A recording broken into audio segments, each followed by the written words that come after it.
Hello YouTubers, it's Silver TARDIS here, and welcome to my top 10 Doctor Who stories featuring the 11th Doctor, Matt Smith.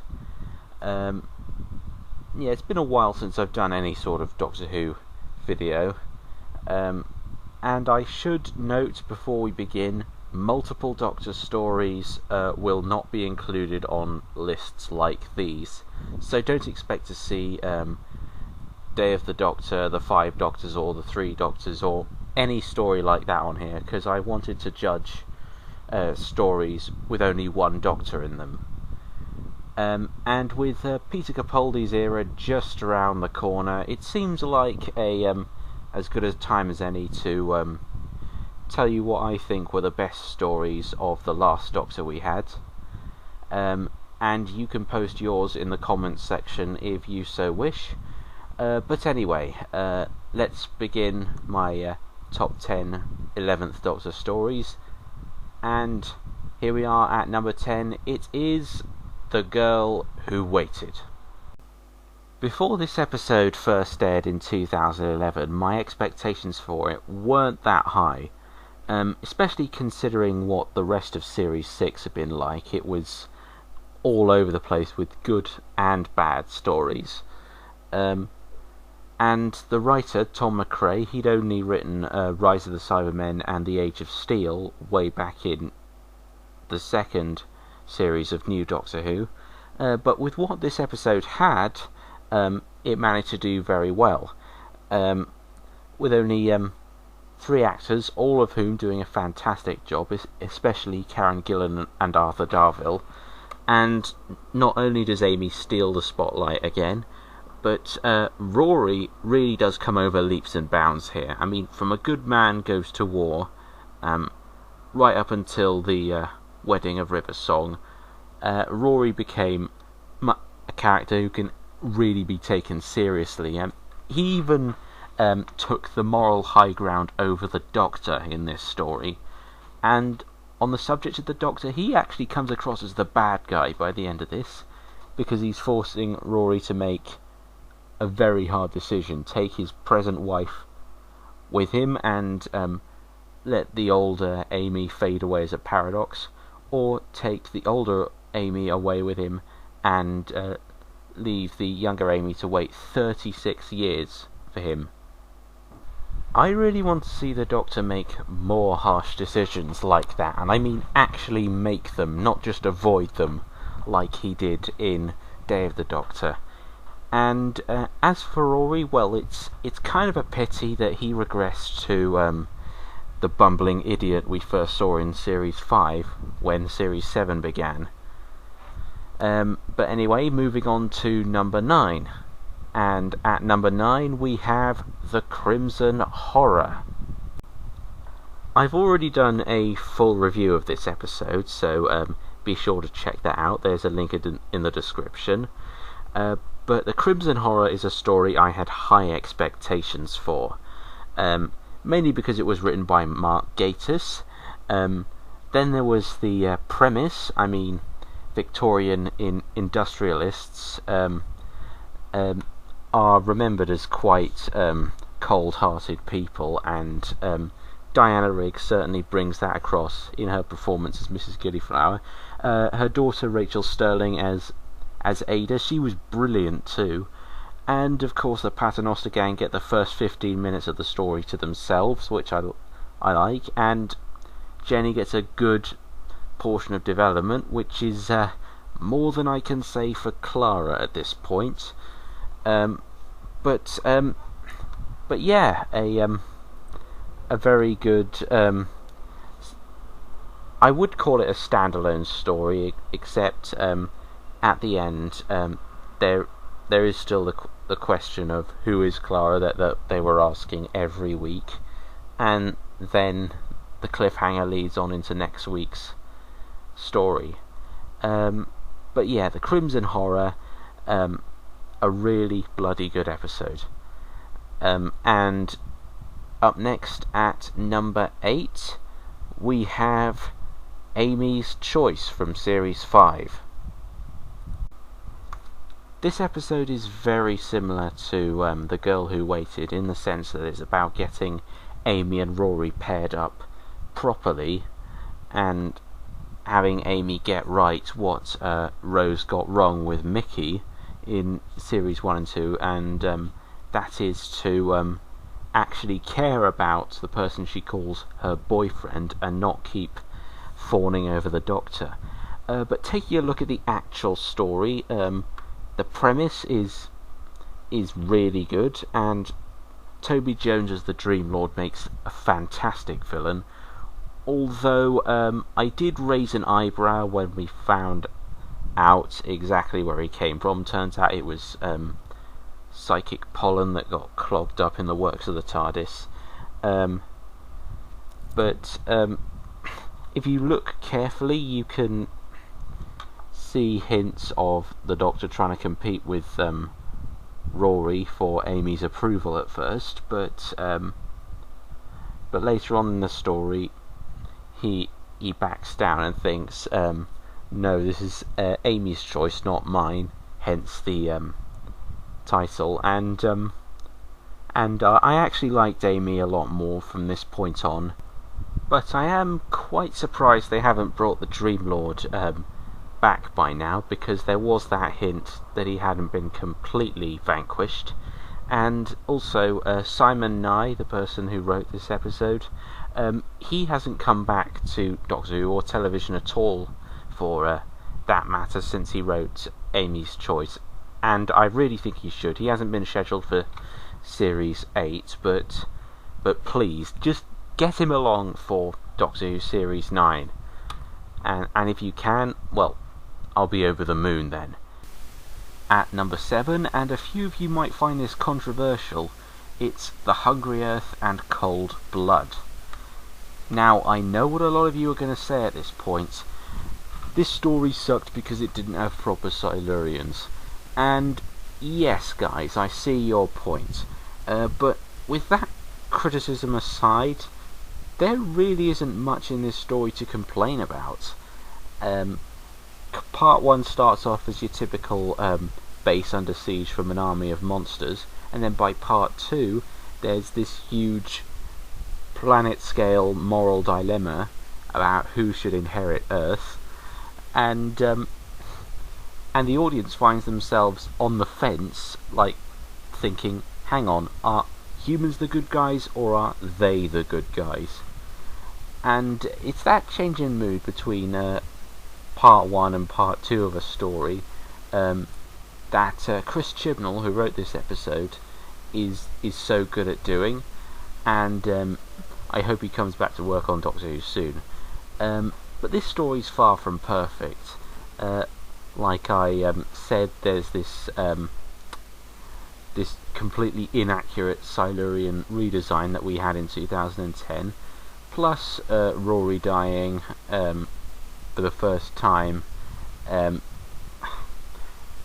a few elements in The Hungry Earth were taken from quite a lot of classic stories, but for those of you calling it the worst Silurian story of all time, you clearly haven't seen Warriors of the Deep.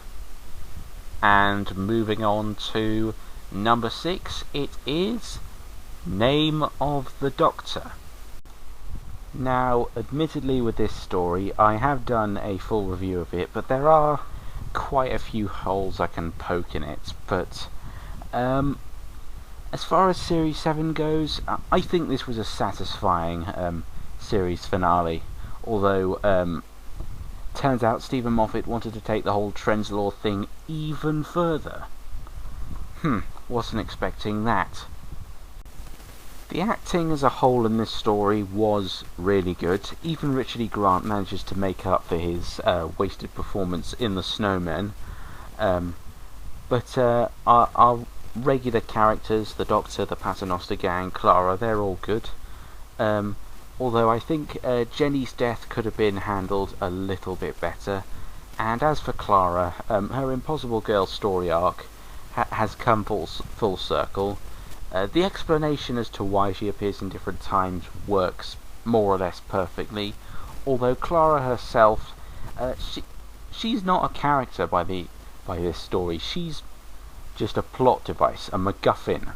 But that didn't really hinder my overall enjoyment of the story, because firstly, I really liked the way the story flowed. I liked the music, and this story did an even better job than Day of the Doctor did at paying tribute to previous Doctors. Yeah, I said it. And of course, the most obvious thing I'm pleased about with this story is that they didn't reveal the Doctor's name, and so the show can go on as usual. And of course, at the end, John Hurt's War Doctor revealed, and that made for a very memorable moment. At number 5, we have The Pandorica Opens and The Big Bang, the Series 5 finale. When I originally saw this, I wasn't keen on it, but on repeat viewings, I think it holds up really well. In fact, I think it's Stephen Moffat's best series finale, and of course the standout moment from the whole thing was Matt Smith giving his big speech in Stonehenge. And yes, the music, I can never really get that out of my head. And the moment with the Doctor being locked up inside the Pandorica, and all his enemies joining forces just so they can lock him up, that suddenly opens the eyes of the audience, so we realise just how ancient and powerful the Doctor must come across to planets the universe over. The acting here, need I say, is top notch, particularly from Matt Smith. Alex Kingston as River Song, I think this is one of her best stories here. Karen Gillan and Arthur Darvill also do a good job, and I think this is the first time that Rory really comes across as something of a badass. Although this story, again, not perfect. In at number 4, we have The Doctor's Wife by Neil Gaiman. Now, this is a favourite among quite a lot of fans, and I can see why. Neil Gaiman has real guts to take on a premise like this, to begin with, although I feel like he could have done a lot more with it. For the simple fact that this story was too short. I would have felt more comfortable if they'd made it a two-parter, and then, well, have the end of part 1 about when House possesses the TARDIS. And on the subject of House, Michael Sheen, who plays him, gives a fantastic performance, on par, and in fact reminding me of Gabriel Wolf's performance as Sutekh from Pyramids of Mars. Now, as for Matt Smith as the Doctor, great as always. Saran Jones, fantastic job as Idris, although she does mirror Helena Bonham Carter quite a lot, I'll be honest. And then we also have the Ood returning. The eyes glowing green, while I do think are cheap, did actually add to the creep factor in the end. But like I said, if they made this episode longer, then I think it would have had even more payoff. Into the top 3 now, and at number 3 we have Matt Smith's very first story, The 11th Hour. Wow! I can't think of any other Doctor besides Tom Baker who settled into the role this quickly. Matt Smith knew he had a huge load on his shoulders after David Tennant left the series, so he had to really work hard to get the viewers down and watching every week, and damn did he succeed. I mean, he was full of energy straight from the off. I mean, a few eyebrows were raised when he became the youngest actor to ever play the Doctor. The villains in this story, whilst forgettable, I don't mind that, because this is all about introducing the new Doctor, new companions, and whilst it doesn't go out of its way to do this, a new crew working on Doctor Who, and well, they've certainly given us some good first impressions. And whilst Matt Smith's era isn't perfect, this was a very, very good way to start it. Number 2, A Good Man Goes to War. This episode, I'll be frank, kicks sheer arse. It does suffer a little bit because of the rest of Series 6, mainly Let's Kill Hitler and The Wedding of River Song let it down. So its position as a mid-series finale means it doesn't age well, but on repeat viewings I bloody love this episode. All of the characters very, very interesting. Each of them do have their own little backstory, of course. Some characters, like Madame Vastra and certainly River Song, they get their backstories explained a bit more thoroughly, and it's in this episode that everyone who's watching Doctor Who at this point finally gets what Stephen Moffat's trying to portray the Doctor as, and that is a man who's gone above and beyond, to the point where even good aliens throughout the universe are so frightened of him they see him as a threat and try to stop him.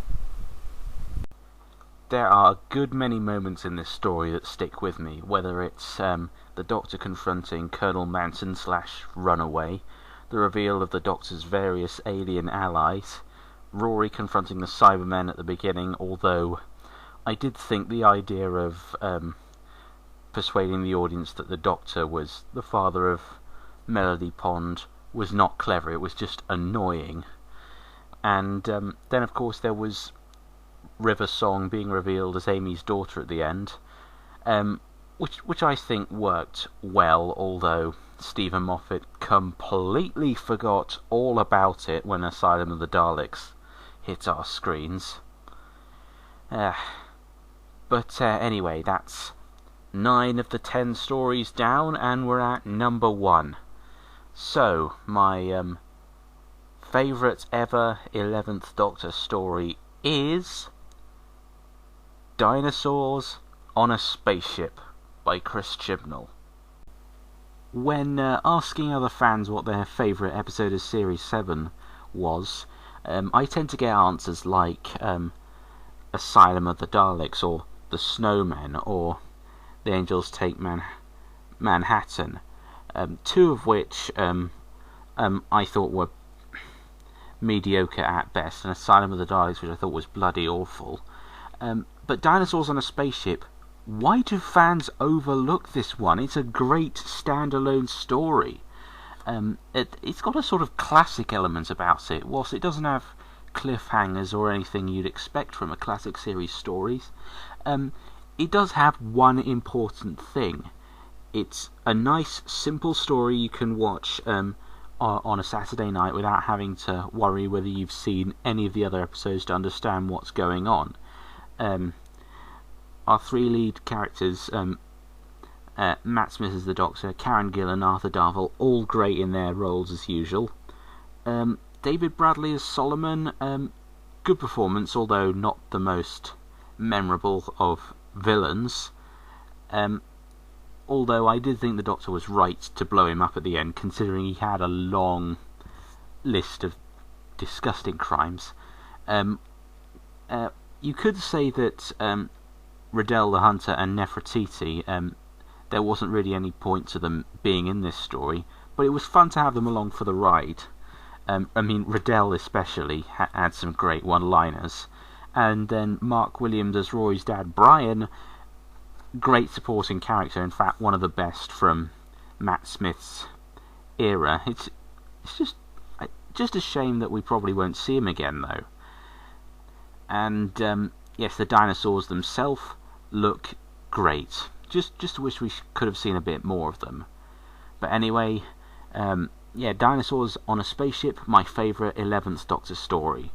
If you'd like to say in the comment section below what your favourite 11th Doctor stories are, I'm not stopping you. It will be interesting to know your thoughts.